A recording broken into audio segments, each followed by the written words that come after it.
Glen Barrows International Pest Control provides a comprehensive approach for a pest-free environment for both residential and commercial clients. Our services include lawn spraying and fungus control services to ensure the safety of your family and pets, commercial pest and rodent control, pre-construction soil treatment, subterranean termite control, and tent fumigation. Call Glen Barrows International Pest Control at 465-2935 or 469-5294. Glen Barrows International Pest Control, setting new standards in pest control.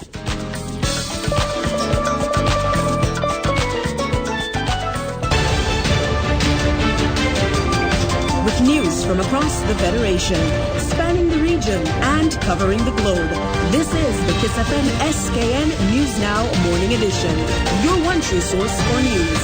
And now your presenter.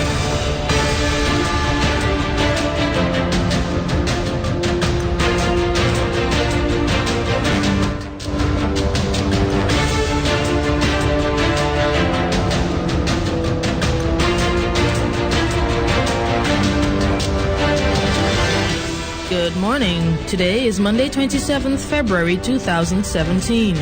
I'm Leslie Joseph. This is the SKN News Now Morning Edition, brought to you with the kind compliments of Glen Barrows Pest Control and Guest House. These are the top stories this hour. Nationally, the 2016 crime statistics indicate a double and a triple-digit increase in crime overall under the Team-Unity government. Regionally, investor Stephen Overson has commented on new warnings by the U.S. government concerning its citizens taking advantage of the citizenship by investment projects in the Caribbean. Internationally, dozens have been killed in armed attacks in the east of the Democratic Republic of Congo.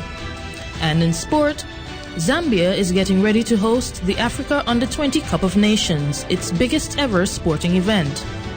Now for a look at the stories in detail.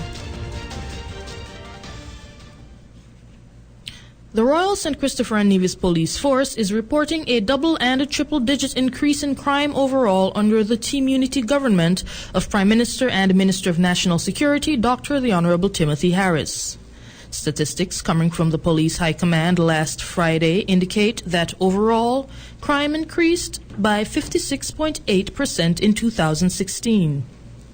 The total number of reported crimes in 2016 was 1,643, compared to 1,048 in 2015, with a triple-digit increase in shootings and double-digit increase in murder, break-ins, larceny, indecent assault, rape, unlawful carnal knowledge, non-firearm wounding, arson, and drug-related offenses. According to the statistics reported, the number of homicides increased from 28 to 31 over the comparative period, an increase of over 10%. Break-ins increased by over 71%. Larcenies increased by 81%, going from 215 in 2015 to 390 in 2016. The incidences of shooting at with intent showed marked increase of 160%, rising from 10 in 2015 to 26 in 2016. Reported sex crimes include rape, indecent assault, and unlawful carnal knowledge, also increased by 25%, going from 36 in 2015 to 45 in 2016. Wounding by firearms fell sharply from 15 in 2015 to 5 in 2016, a decrease of 66%, while wounding by other means rose by 65% from 69 in 2015 to 114 in 2016. Drug offenses, namely possession, trafficking, importation of illegal drugs, went from 204 in 2015 to 275, an increase of 34%. Malicious damage and arson almost doubled in 2016, going from 86 in 2015 to 167 in 2016, a rise of 94%.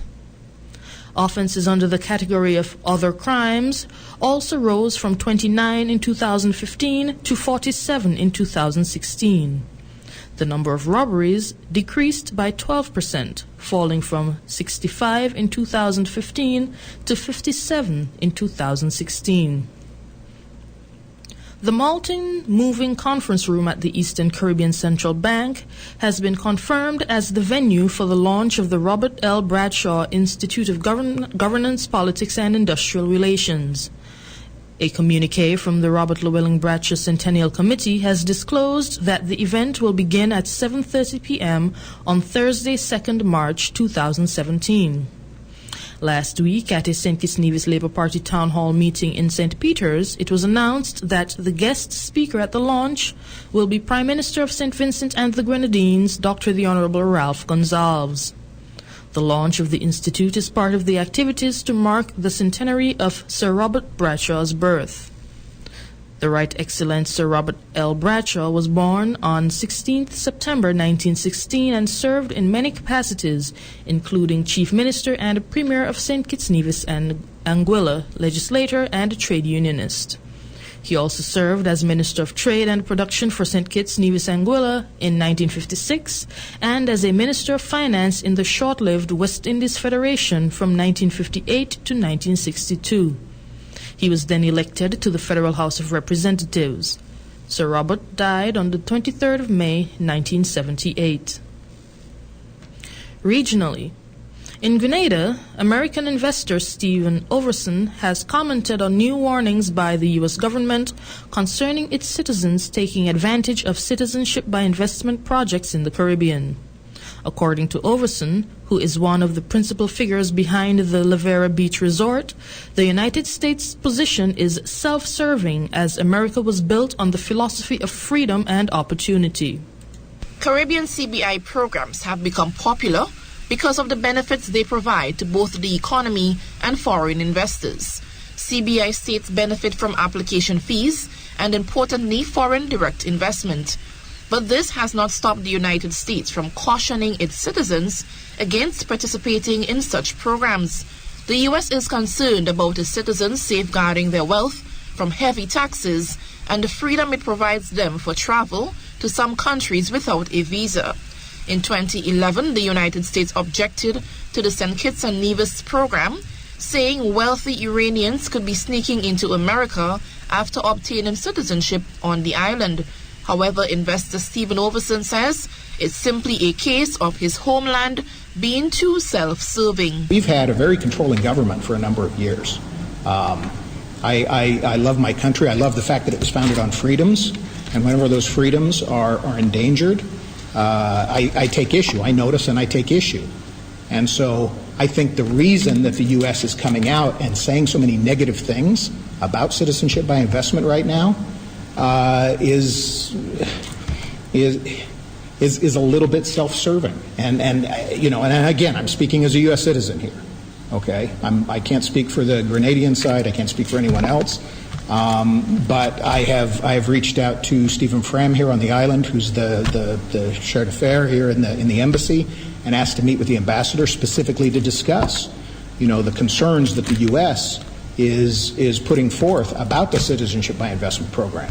Although the United States government said it understands the potential benefit of the Caribbean countries offering the citizenship by investment program, it has issued a word of caution concerning individuals who apply for the program. The statement said the U.S. government does not approve or disapprove of individual aspects of the program, but countries must ensure that applicants are fully validated and they lack ties to transnational criminal or terrorist organizations. Eugenia Peters, GBN News. The Guyana Labor Union is crying out at the government's new value-added tax measures, saying that their more than 1,000 members are complaining. More from Royden James.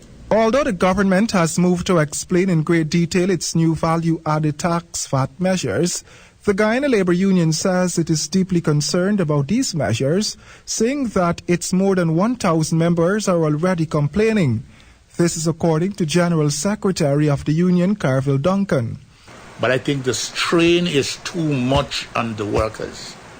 It has invaded their real wages. And nobody seems to understand that. But what they fail to realize, if they have done enough work and understand how the African people behave, they don't talk plenty. They agitate a lot, but they vote with their pen and not with their voice. Mr. Duncan said while the reduction of VAT from 16% to 14% is commendable, it is unfair for the government to try to balance their budget by taking back that 2% on other items. And people are disturbed. If you go into the marketplace now, when you could get 4 Blanche for the $100, 4 Blanche gone to $300. And what the farmers are saying? We got to pay VAT on the water.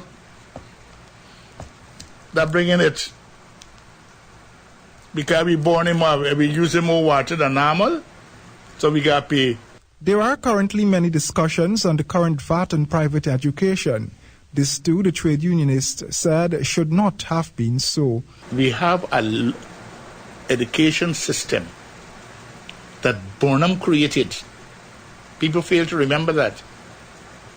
Burnham said education can be free from nursery to university.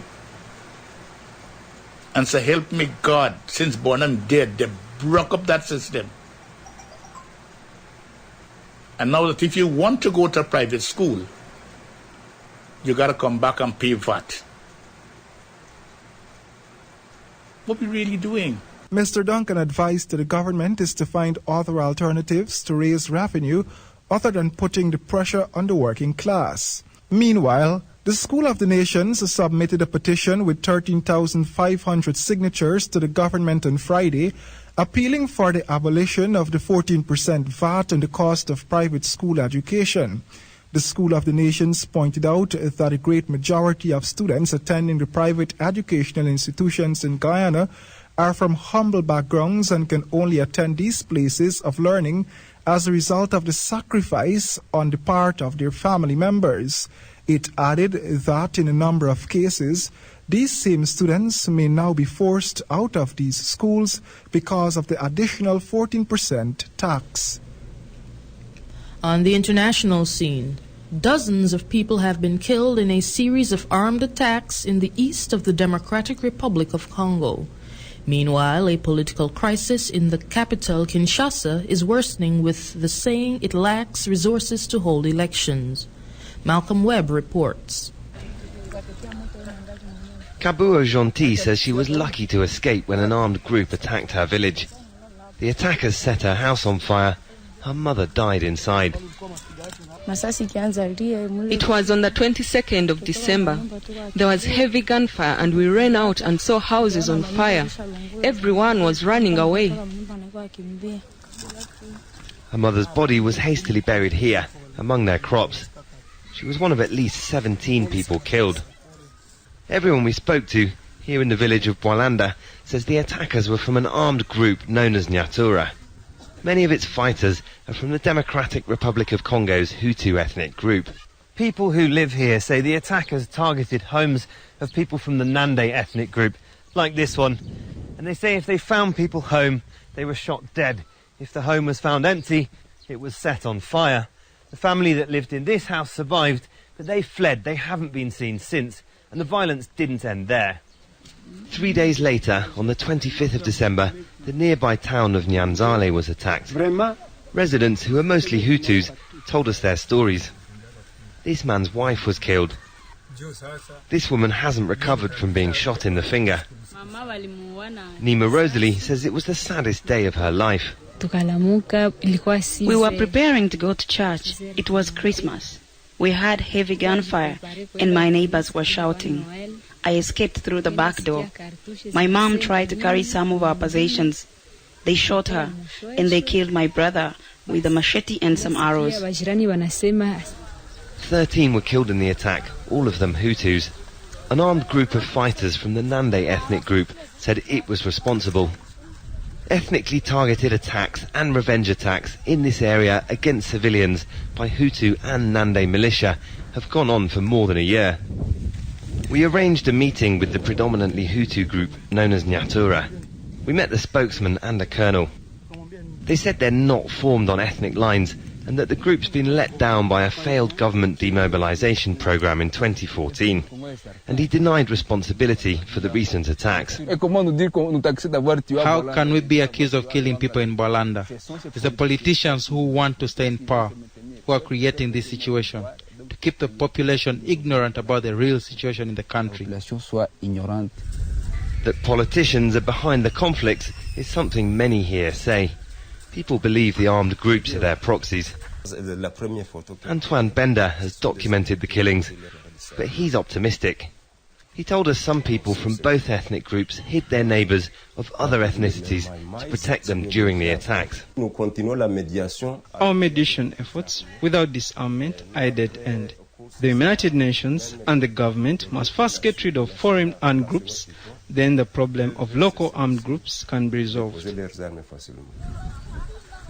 A political crisis in the capital Kinshasa, about 2,000 kilometres away, hasn't helped. Elections due last year have been postponed. The government says it lacks the resources. The fighting over control of some parts of Congo and its wealth of mineral resources has dragged on for more than 2 decades.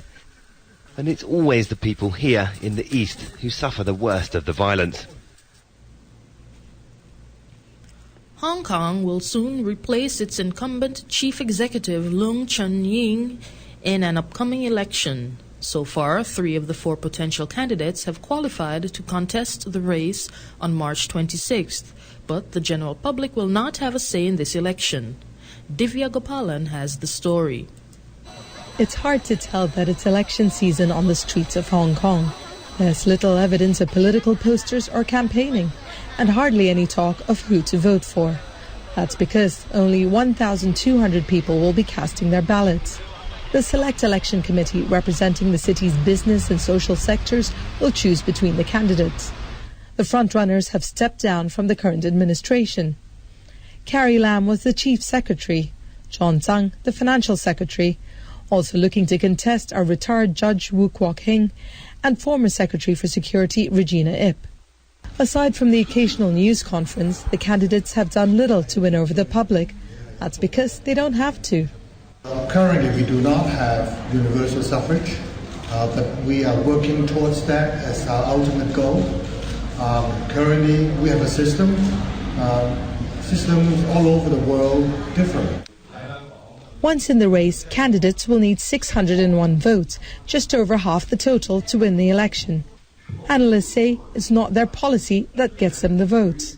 They have to demonstrate that on the whole, they will not challenge the baseline set by Beijing. And it seems that a common theme in this campaign has been that they would like to heal the contradictions, the deep divisions in society. And those divisions have never been more apparent.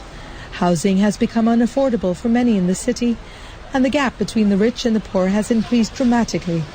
But more troubling for Beijing has been the recent push for political reform. Hong Kong citizens have never had the power to choose their own leader, but this election particularly stings.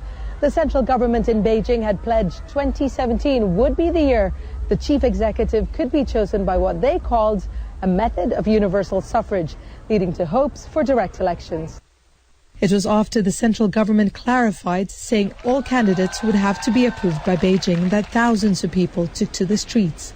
The 3 months of protest in 2014 was known as the Umbrella Movement. Joshua Wong was one of its student leaders. I think it will be a long-term battle for Hong Kong people to fight for one person, one vote. Even without the right to vote, people here are paying close attention. The winner of the election will signal how much of its autonomy Hong Kong can maintain. And now we take a look at sports. Zambia is getting ready to host the Africa Under-20 Cup of Nations, its biggest ever sporting event. For a country with a rich footballing history, it's an opportunity that has been a long time coming. Andy Richardson filed this report from the capital, Lusaka. A group of Zambian footballers getting ready to make history. They're about to become the first ever Zambians to play a continental event on home soil.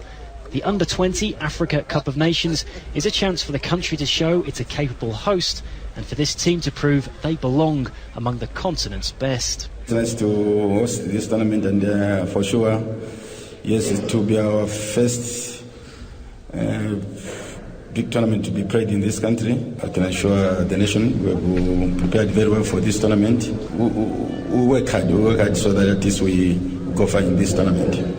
Zambia had been due to host the 1988 Africa Cup of Nations but had to pull out due to a lack of funding, and all subsequent bids to host that event have been rejected.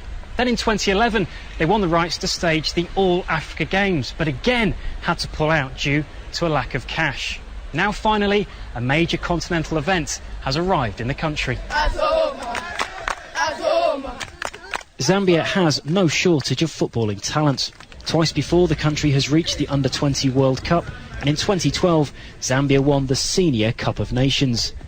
Ticket prices for this tournament have been kept low, $1 for the cheapest seat, in the hope as many young players and fans as possible can attend. A former head of the Zambian Football Association told me this is a day he thought would never come. I'm glad I'm still living. One kept wondering, when are we ever going to do something like this? So this is a very important time.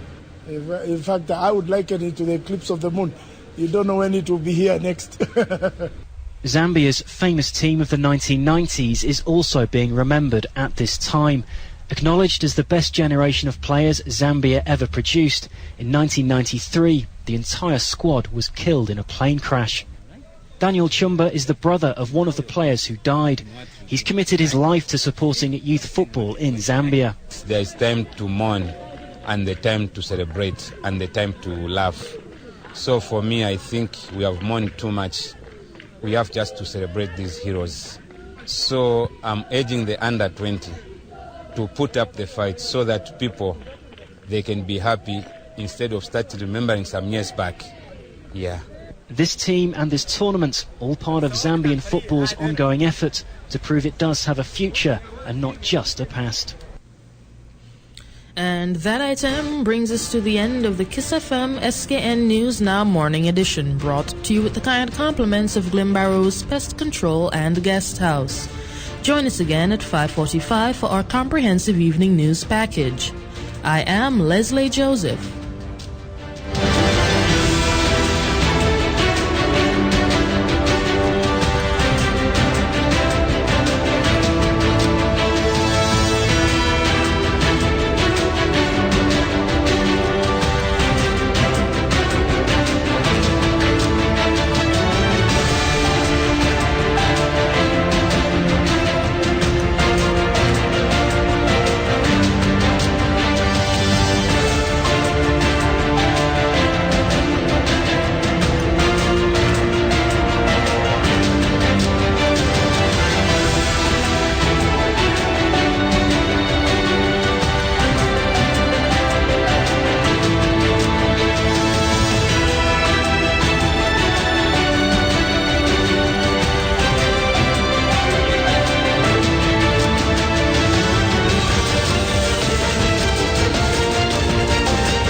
Glenbarrow's International Pest Control provides a comprehensive approach for a pest-free environment for both residential and commercial clients.